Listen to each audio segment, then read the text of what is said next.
Welcome to Pods with Posh and Paul, a podcast designed to inspire and challenge listeners through story, experience and insight. To face adversity, learn from suffering and discover how to embrace life with a heart filled with love and gratitude. We are so thrilled to have you journey with us and can't wait to share your stories. Join Sue O'Callaghan and Joanne Webb as we disrupt the theory that everyone has perfect lives.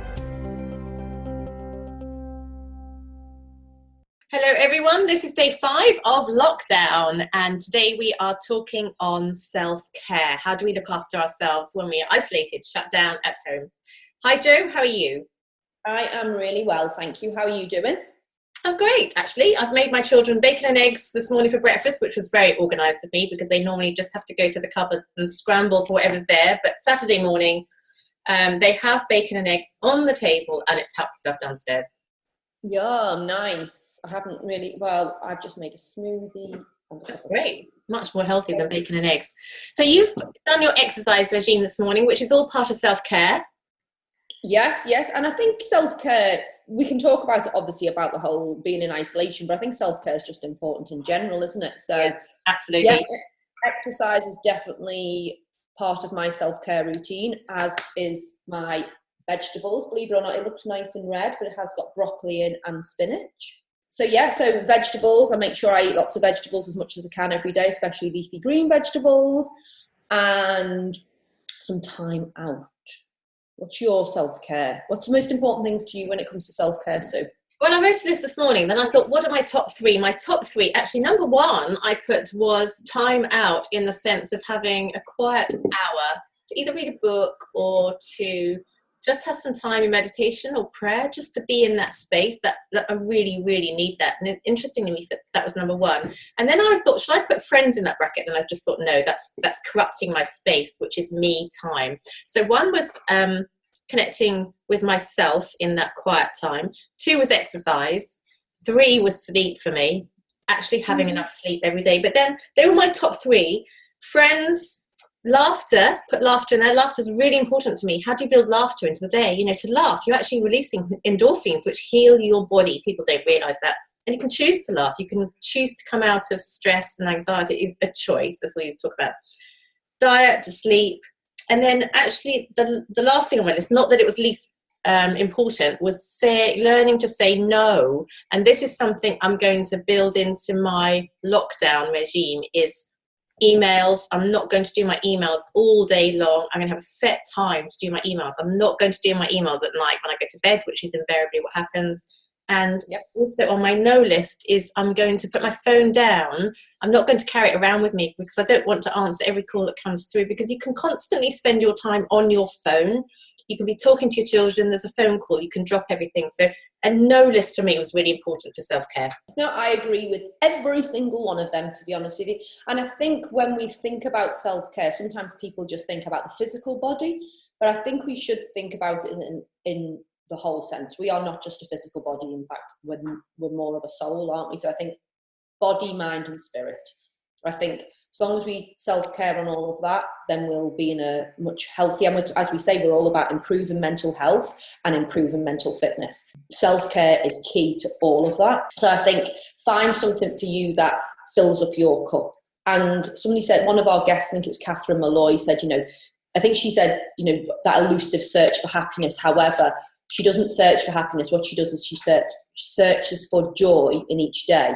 Yeah. And I think that's really important. And that's like what you said, Sue, about finding some laughter. Like, if I don't laugh every day, it really affects my mental health. So what do? I go out and generally laugh at myself.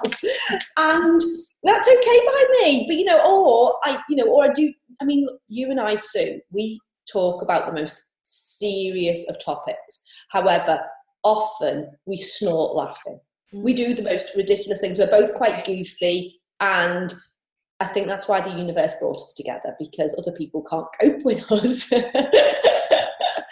again, sorry, carry on. No, it's interesting because I'm thinking about self-care, and it's hard to actually, unless you have a routine, and we were talking yesterday about rules and routines and boundaries, and I'm thinking about self-care in that there's a sense in which we need to build it into our daily life in a routine, isn't there? You have your set routines of exercise in the morning. I build in running in the morning or swimming in the evening or trying to do both. Build it into a schedule into your life, and more so now than ever, because we're on lockdown at home. I think it's really important, as we said yesterday again, to change the schedule of how we're doing things. Build in a routine. Am I going to have a fixed hour a day where I have quiet time? Am I going to have a fixed half an hour where I exercise? Or am I going to do 2 half-hour exercises? Am I going to have time where I connect with my friends at a set time in the day? And one of the things I said to myself yesterday, I called a girlfriend. I would normally just text her. She's a single mum of 4. She's on her own. And she said, gosh, it's really important actually to speak, isn't it? Rather than just text at this time.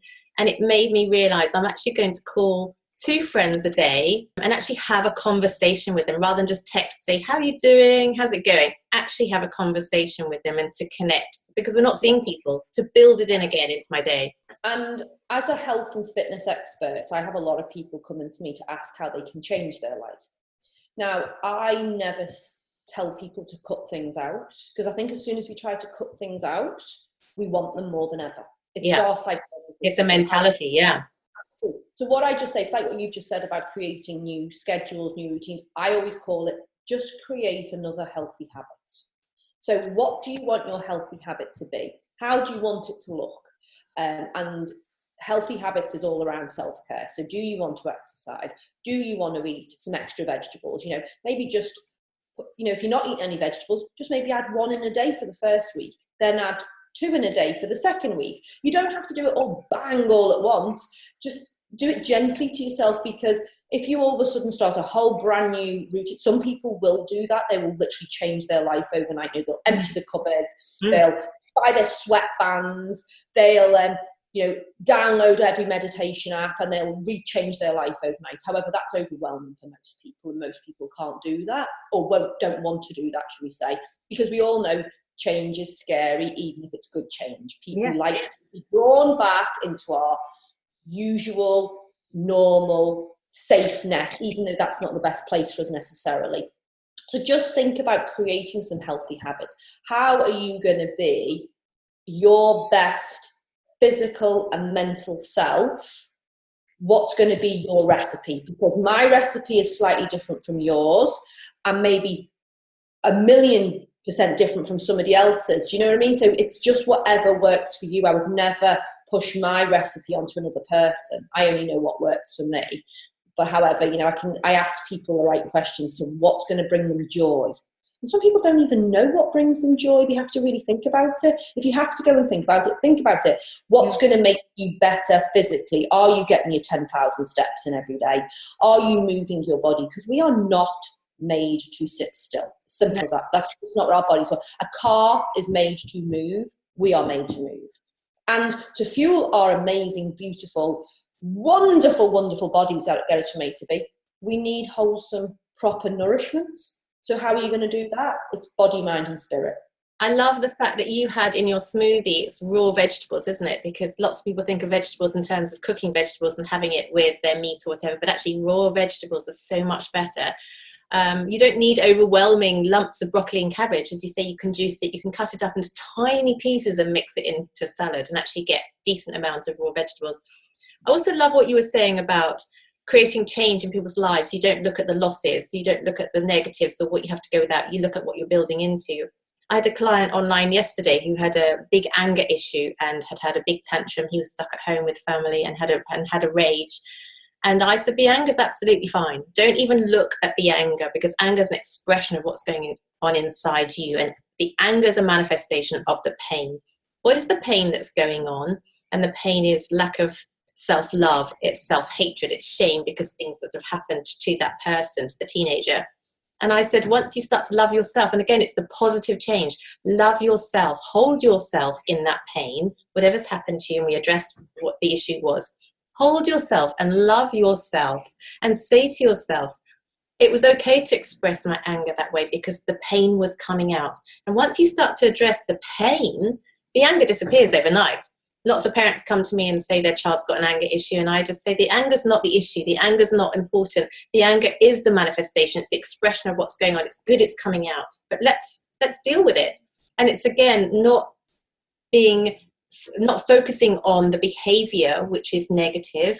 It's addressing the positive, build self-esteem, build the child, build the teenager, focus on the positive. Now, there's listeners here that are going to be stuck at home with teenagers. I've got 4 lots of hormones going on in the house, 4 lots of emotions, hormones, feelings, needs, wants, losses, griefs, because they've left their own lives, all come together. How do we manage it? How do we manage little children all having tantrums because they're hungry, they're tired, they need to be put to bed, babies, they need breastfeeding?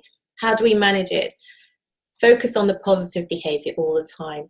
If a child's having a tantrum, focus on the positive behavior, and later on focus on the negative behavior by loving them, holding them at it, talking about their feelings, getting it out. Positive. Absolutely. And equally though, you can't give to other people what you don't have yourself. If you're not looking after yourself. And, obviously it's very different than having a baby to a toddler, to a young child, to a teenager. It's all very different. However, at all of those stages in life, you need to be the best version of you. Absolutely. Yeah. And, there is times when you have to put yourself to one side and just give 100% to other people. But it can't be all the time, because then your cup is getting lower and lower and lower, and your energy reserves are getting lower. You need to find a way to top them up. Now, whether that is if you've got young children, if you literally just, whenever they have a nap, don't go round and clean the house like a nutter like I used to do. No one's going to see it anymore anyway. Who gives a crap? Just hide it on the cupboard. Hide it on the cupboard. Sit down. Have that relaxing cup of tea with your nice candle on, or read a page of the book. Or if you nod off, that's fine, because you might just need that nana nap because you need to reserve, you need your energy reserves lifted. If it's young children, again, when they're having their rest or when they've had their lunch and they might just want some screen time for an hour, sit down with them, take the weight off your feet and just chill. Whatever is going to work for you, it doesn't matter. Just remember, it is not selfish to do self-care. It's actually one of the most selfless things you can do, because you need to be healthy. If you're not healthy, everything around you falls apart. You can't give the best to your family, to your friends, to your work, to your own passions and hobbies and interests, your own goals and dreams. You need to look after you in here, physically, mentally, all over. And that's what self-care is all about. And I think as mothers, though, we're naturally very giving, aren't we? We have that nurturing capacity where we give, and we're sort of emotionally connected. We know what's going on at any one time. We want to rescue, we want to heal, we want to make it all okay. But actually, as you say, if we don't take care of ourselves, we've got nothing left to give. We had a major blow up in our family yesterday. Nothing abnormal. I'll put it out there. 4 teenagers. There's conflict going on. But I was actually in a situation yesterday where I was really calm, because I knew I'd had a decent amount of sleep. I knew that I'd taken care of myself. And I just literally went from one person to the other to make sure everything's okay, to calm it down. And then I just walked away. I didn't engage with it. I didn't unravel it. And then I thought, we can talk later about it. But it's about being okay. And I knew, I was really aware that other times I wasn't okay. I wasn't dealing with it very well because I was tired. I was exhausted. I had nothing left to give. And we are the caretakers. And so we have to put ourselves first. We have to make sure we can manage the situations, because if they're triggering us as well and we're putting that into the mix, it is just like a bomb going off. We can't afford that to happen. We are going to be isolated in lockdown for a long period of time. It's not just a weekend. So we have to think about ourselves. Be selfish, put yourself first. I love that. If you've got a baby, go to sleep. Just let everything go. No one's coming in your house at the moment. No one's going to knock on your door, say, hi, I'm around. Do you want to get the babies together? No one's going to do it. No one's going to see the chaos. I know it matters to you, but actually in terms of sleep is more important. And let me tell you, during lockdown, this is one of the best times that you can actually start concentrating on self-care. It's the time now to reset your life, take advantage of this situation which we're all in, which is not pleasant, and we don't know what's happening out there. More and more people are getting the virus, etc., but we're trying to get it contained. But again, look after yourself, reset, think about what's important to you. This is the time that you can reflect and actually get to know yourself and think, what can I do for me? Another category that I was really thinking about, Jo, and it's a lot of teenagers, young 20s, that don't have a connection with their mother, with their father that they'd really like, and they've gone into lockdown and they can't have those open conversations. They're feeling really lonely. They want female and male adult role models to mentor them through this period, to talk to them about what they're going through, relationships, sexual changes. And I would say Joe and I are always here. If you want to connect with us, send us a message. Write to us, pods with Posh and Paul. Sorry, that's wrong. Pods, WPP @gmail.com. Send us a message. Send us a message on Facebook in Messenger. We will connect with you. We are here to support all of you out there. We've got our own families, our own children. We've got a lot going on, but it doesn't mean we're too busy to be there for you. We will connect you with other people to find you support. Don't be alone. Anyone that's listening, feeling isolated and anxious, connect with people. Find a support line on a number online, connect with them. An emergency number. Don't think because we're in lockdown you can't get the help you need. Your mental health is so important at this time. You must take care of yourself. Absolutely. Lecture over. Mama 14's here. Yeah, no, but we just do want, because we've lived and learnt, so we never used to take care of ourselves, and therefore we wouldn't have handled situations the best we could. We were handling it the best we could at the time with the tools we had, but now we understand the importance of self-care, and it took us a long time. So if people can get onto that a bit quicker than what we did, good for you. Please do, because it's really, really important. It's what we teach our own children, isn't it? And all the children and all the teenagers that we coach and mentor. We explain to them how important self-care is. And once they get it, it's there for life. It's a skill for life. So please have a little think about what's important to you. Get a pen and paper. There is nothing better for mental stimulation than to write things down. Write down what brings you joy. Write down how you want to fuel your body, if you need to exercise, what fills you up, what's going to calm your mind and give you some space. Whatever it is for you. If you want to do a new hobby, if you want to learn something new, if you want to make new friends, I don't know what it is, if you want to find a new partner, whatever it is, but you've got to look after you first. So go and have a little think. Part of looking after you is also loving yourself, isn't it, Joe? You are a big self-love coach, advocate, and we speak about finding love. And again, many of you in situations where you are surrounded by people who you feel don't love you. You don't feel as though, they might say it, but you actually feel they don't love me. You might say, I've never had anybody really love me in my life. My parents haven't loved me. I haven't got friends that love me. I'm lonely. I don't have a girlfriend or boyfriend. Then find that self-love within you, because I was at a broken place in my life, and so was Joe, where we felt exactly the same as that. And we had to find self-love from within. And when you find that and you start speaking that over your life, I love myself. You look in the mirror and you say, I'm ugly. I've got hair that I don't like my eyebrows, my nose, but actually I love myself. I love my nose, I love my hair, I love my eyebrows, I love myself, and I'm going to find the abilities I have within to shine. And I'm going to do it every single day in the absence of love around me. Every single day I'm going to speak over my life that I love myself. I love the fact that I'm in pain, I'm vulnerable, and therefore I'm going to grow. Find the things you don't like about yourself and change it around, turn it around. Your vulnerability is the place you're going to grow. If you toughen up and you harden up and you hide everything in anger, you're just going to break at some stage. So why don't you break now rather than break in 5 years' time, and then you've got 5 years to grow? That's my philosophy on life. Don't waste time. Totally. And self-love is, I'd say it would be, if everybody could find self-love, we would be living in a way more peaceful world. And there would be less anxiety, less depression, less stress, less conflict, better relationships, better communication. Self-love is the foundation for everything, I would say. I'm the biggest advocate for self-love, but I think we will do another session on self-love alone, because it's so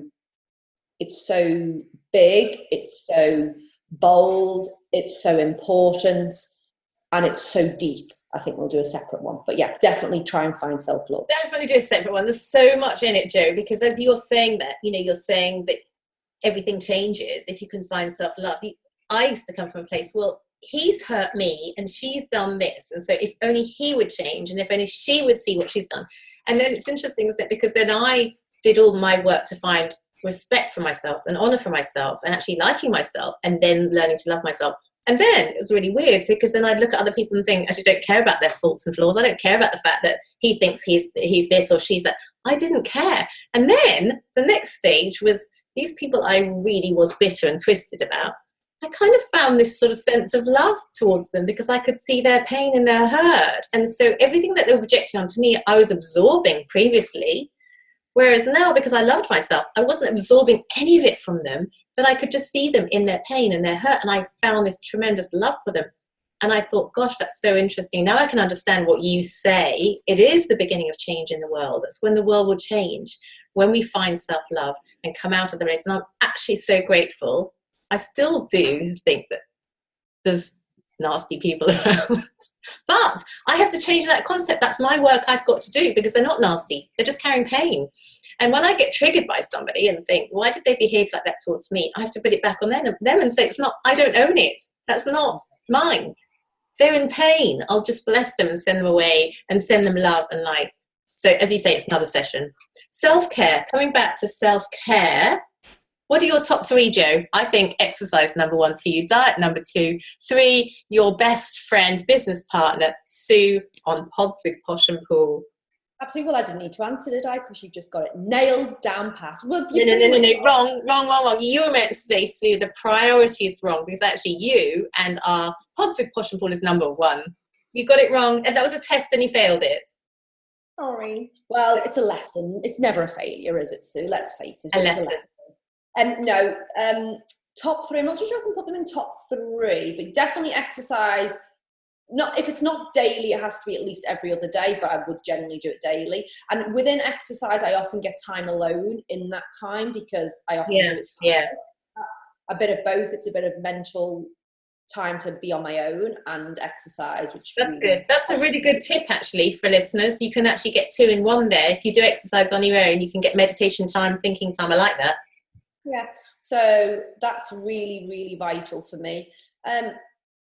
Healthy eating in a way where I do it 80% of the time. You know, I fuel my body really well, but if I want to eat chocolate and if I want to drink wine, I'm happy to do that as well. It's having a really good balance for me. Sometimes the balance is off and I bring it back in place, but in general, I don't feel good if I don't eat healthy. If I don't eat wholesome stuff, it makes me feel sluggish, and it actually makes me makes my mood dip as well. So I'm really conscious of that. So that's really important to me. And when spending time with people I love, like yourself, Sue, and my kids, and, you know, my family, my partner, and all of that, being around people that really fill me with joy, and laughter I can incorporate into all of that, really.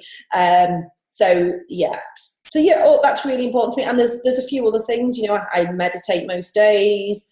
I try to learn every single day. I take the lessons. And I think one of the biggest things for me is doing what I love. So you and I working together, it just fills me with joy every day, and it doesn't feel like work. So every day I am blessed and I am grateful. Do you know what? I'm overwhelmed listening to you. I think I'm imagining myself with a newborn baby and 3 toddlers in the house, just thinking, I can't even listen to those 2 girls because they seem to have these perfect lives. But let's just rewind a bit, because when you've got young babies, they need you all the time. You're breastfeeding, you're changing them, you're carrying them, you're bathing them, you're doing absolutely everything for them. They're screaming, they're having tantrums, they're driving you insane.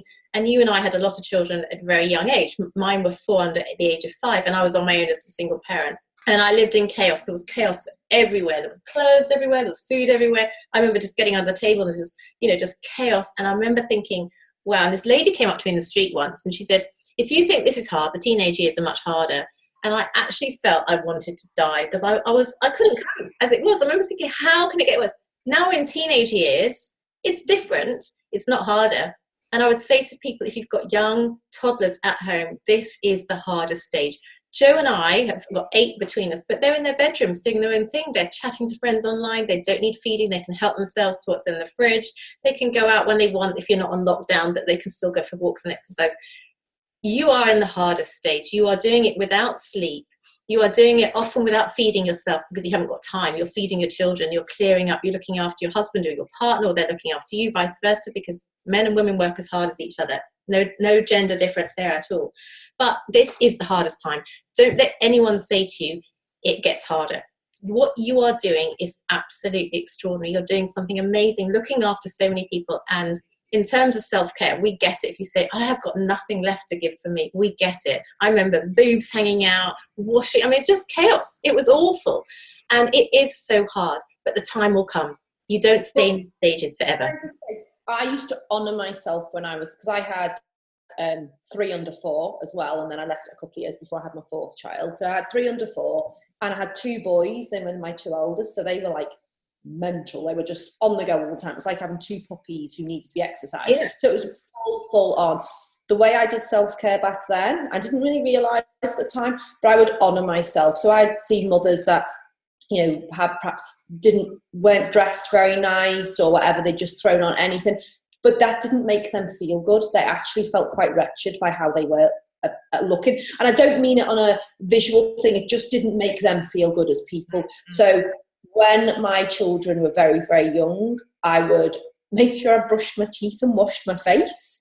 You know, even if I was holding one, holding another, I made sure I did that while we were all doing it together. And I might just put on a tiny bit of mascara because it was the one thing, you know, you're tired, but just made me feel a little bit pinky because I liked my eyes. Mm-hmm. So I thought, I'm going to emphasize my eyes, and I'm always going to wear a nice coloured top. I know it sounds really silly, but it just made me feel better wearing something that I knew suited me. And you'd chuck on your trackies or your jeans or whatever, but if I always had like a nice t-shirt, maybe with baby puke down and some snot, who cares? But I always just made sure I'd washed my face and brushed my teeth. And that was my self-care at the time when I had 3 under 4. It was tough going.